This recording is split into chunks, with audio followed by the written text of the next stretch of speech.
All right, on this high pressure oil pump, you're gonna need to do an STC fitting delete. This is the old style fitting. This is the one that's known and prone for failure.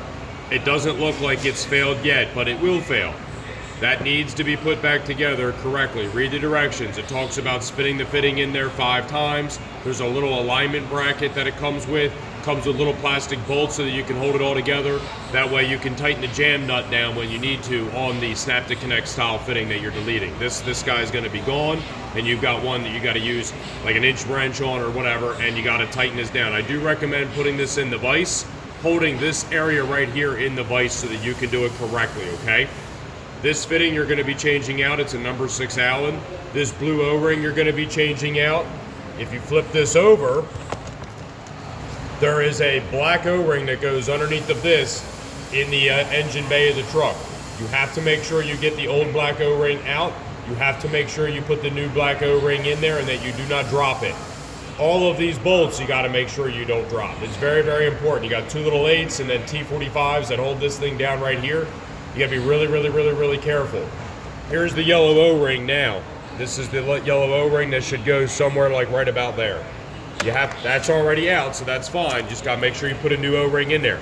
If you miss that O-ring, okay, putting it back together, you're gonna have a low pressure oil issue.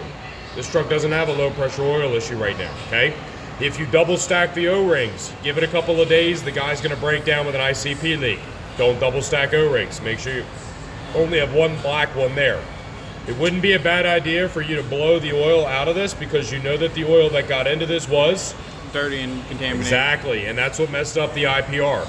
You are putting a new IPR in this. So when you get this H-Pop cover gasket kit from Jason, or actually STC fitting kit from Jason, make sure you give him the IPR rebuild kit back to put back in stock. You understand? Yep. So, new O-rings all the way around. Here's your little alignment dowels. You have 2 of them. Do not force this pump to sit in there. Make sure it just sits nice and neat down inside those alignment dowels.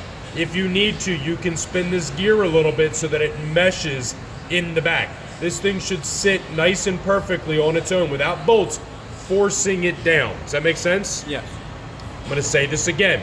1 yellow O-ring needs to be reinstalled. 1 black O-ring needs to be reinstalled in the truck before you put the pump in. Do not mess that up. You will incur more problems, and think about how long it takes you to do this job if you mess one of those things up, okay? Yep. Make sure you clean the top of this scrub brush or like a bristle brush. See this little rusty stuff here? Yep. You want to make sure you do that while the O-ring's off because you don't want to nick the O-ring and you don't want to leak from there later on. Does that make sense? Yes. Okay, so that's everything about the H-Pop that I can tell you right now for just the pump itself. Go ahead and stop the video.